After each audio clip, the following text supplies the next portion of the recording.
ඔන්න යාළුවනේ අද නත්තල් දවසේ මම ඔයාලා වෙනුවෙන් එකම වීඩියෝ එකකින් කතා දෙකක් ගෙනාවා.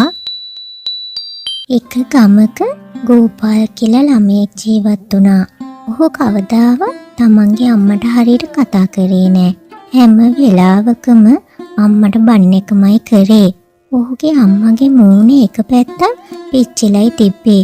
ඒ නිසා ඇය ගොඩාක් අවලස්සනටයි පෙනුනේ. දකින්න අය ඇයට බය වෙන තරමටම ඇයව අවලස්සනටයි පෙනුනේ. ගෝපාල් හැම මොහොතකම දුක් වුණා. ඔහුගේ අම්මා කැතයි කියලා. එක දවසක් ඔහු යාළුවොත් එක්ක සෙල්ලම් කරමින් හිටියා. යන්න දරුවනේ දැන් ගෙවල් වලට දැන් ගොඩක් සෙල්ලම් කරානේ. දැන් නැති. අනේ නෙන්දි අපි තව ටිකක් සෙල්ලම් කරලා යන්නම්. ගෝපාල් ඔයාට අම්මා බනින්නේ නැද්ද මෙච්චර සෙල්ලම් කරනවට? නෑ නෙන්දි මගේ අම්මා මෙහි නෑනේ. මං ඉන්නේ මගේ තාත්තත් එක්ක. ඇත්තද? ඒක තමයි එහෙනම් ඔයා ගොඩක් වෙලා සෙල්ලම් කරන්නේ. ඒ ගමන්ම ගෝපාල්ගේ අම්මා එතෙන්ට ආවා. අම්මා දැක්ක ගෝපාල් ඉක්මනට දුවලා ගිහින් ගහක් එහා පැත්තේ හැංගුණා. ගෝපාල් ඔයා කොහෙද ගියේ? ගෝපාල්ගේ අම්මා දැක්ක ගමන් යාළුවෝ ටික හොඳටම බය වුණා. ඔයා කවුද? මං ගෝපාල්ගේ අම්මා. මොනම? ගෝපාල් කිව්වනේ ගෝපාල්ගේ අම්මා මෙහෙ නෑ කියලා. එයා තාත්තා එක්ක මෙහෙ තනියම ඉන්නවා කියලානේ කිව්වේ. ගෝපාල්ගේ අම්මට ගොඩාක් දුක හිතුණා. ඒත් ඇයි ඒක පෙන්වුවේ නෑ. ආව් ඒක ඇත්ත. මං අද තමා ගමේ ඉඳන් මෙහෙට ආවේ. මං ගෝපාලව හොයාගෙනයි ආවේ.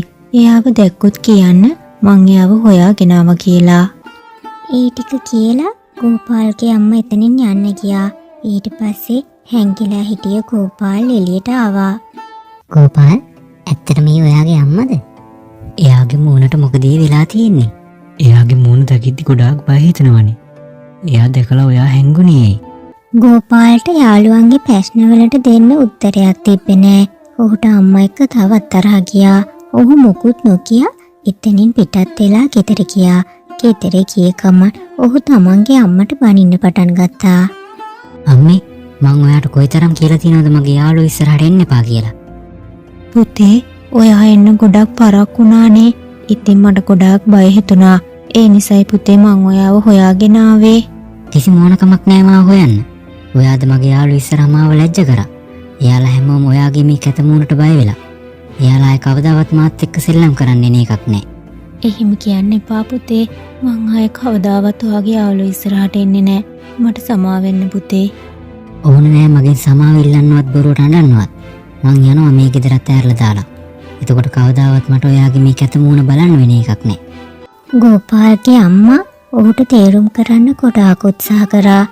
ඒත් ඔහු අම්මගේ එක වචනයක්වත් ගණන් නොගෙන එතනින් පිටත් වෙලා වැවක් ළඟට ගියා. ඔහුට වතුර තිබහක් ආවා. ඔහු වැවෙන් වතුර බොන්න බිමට නැවෙද්දි ඔහුට ඇහුණා කවුද අඬන සද්දයක්. ඔහු අඩපිට බලාදී දැක්ක රත්තරන් පාට අන්තට්ටුවක් තියෙන මුවෙක් අඬමින් ඉන්නවා. කොච්චර ලස්සනයිද ඔයා? අනේ මගේ අම්මත් ලස්සන වුණා නම්. ඒත් ඔයා මේ තරම් අඬන්නේ. මං මගේ අම්මාව මතක් වෙලා යඬන්නේ. මොකද්දුනේ ඔයාගේ අම්මට? අම්මයි මායි මේ වැවෙන් වතුර බොන්න ආවා. ඒත් මේ වැවේ ඉන්න කිඹුලෙක් මං වතුර බොද්දි මගේ ඇඟට පනින්න හැදුවා. ඒත් ඒක දැක්ක මගේ අම්මා මාව බේරගන්න ඒ කිඹුලගේ ඇඟ උඩට පැන්නා.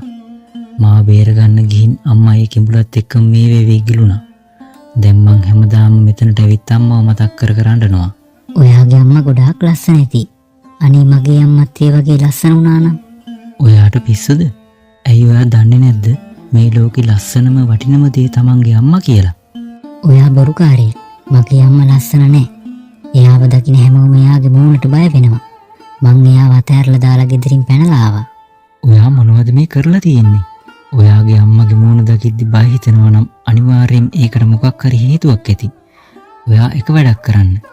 ඔයා මගේ මේ අන්තට්ටුව අල්ලගන්න. මගේ අන්තට්ටුවේ තියෙනවා මායාකාර ශක්තියක්. ඒකෙන් ඔයාට පුළුවන් අතීතයට යන්න. එතකොට ඔයාට පුළුවන් ඇත්ත දැනගන්න. මුවා කිව්ව විදිහට ගෝපාල් තමන්ගේ අම්මව මතක් කරගෙන අන්තට්ටුවෙන් අල්ලගත්තා. ගෝපාල්ට එයාගේ අතීතේ පේන්න ගත්තා. ඔහු අම්මගේ උකුලට වෙලා නිදාගෙන හිටියා. අම්මගේ මූණ ගොඩාක් ලස්සනට වගේම සතුටින් පිරලා තිබ්බා. හදිසියෙම ගේ දිහාවට හුළඟක් ආවා. ඒ ඇතුලේ පත්තු කරලා තිබ්බ ඉටිපන්දම පෙරලිලා මුළු ගේම ගෙනිගත්තා. මේ ගින්දර ASCII පුංචි ගෝපාල් නිදාගෙන හිටියා. අම්මා දකිනවා ගෝපාල්ගේ ඇඟට ගින්දර වැටෙන්න යනවා. අම්මා ගෝපාල් ළඟට දුවලා ගිහින් ගෝපාල්ව බේර ගන්නවා. නමුත් ඇයිගේ ලස්සන සදහටම ඇයට අහිමි වෙනවා. මං හරිම නරකයි. මගේ අම්මා එයාගෙන වන් ඔය තමාව බේරගෙන. ඒත් මං මගේ අම්මට සැලකුවේ හරිම නරක විදියට. මගේ අම්මා ගොඩාක් දුක් විඳා. දෙවියෝ මට කවදාවත් සමාව දෙන එකක් නැහැ. ඔයා තවත් අඬා ඉන්නවද? නැත්තම් අම්මා ළඟට යනවද? ඔයා තාමත් පරක්කු නැහැ. ඒත් මං කොහොම යන්නද? අම්මා මට සමාව දෙන එකක් නැහැ. අම්මා කියන්නේ මේ ලෝකෙ ඉන්න කරුණාවන්තම කෙනා. ඔයා ගිහින් බලන්නකෝ.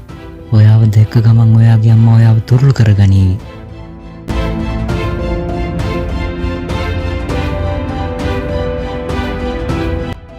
අම්මේ මට සමාව වෙන්න.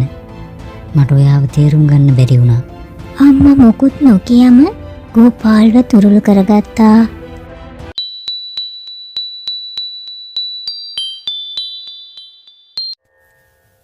එක්තරා රටක රජ කෙනෙක් තමන්ගේ රාජ්‍යය ඉතා සාමකාමීව පවත්වාගෙන ගියා. දවසක් මහරජතුමනි අවසරයි මහරජතුමනි. එළී කාන්තාවන් දෙදෙනෙක් රණ්ඩු කරනවා. එක කාන්තාවගේ අතේ පොඩි දරුවෙකුත් ඉන්නවා. යන්න ගිහින් එයාලා එක්කන් එන්න. සිබල එළියට ගිහින් ඒ කාන්තාවන් දෙදෙනා ඇතුළට එක්කෙනවා. මේ දරුවා මගේ නෑ මගේ මේ දරුවා.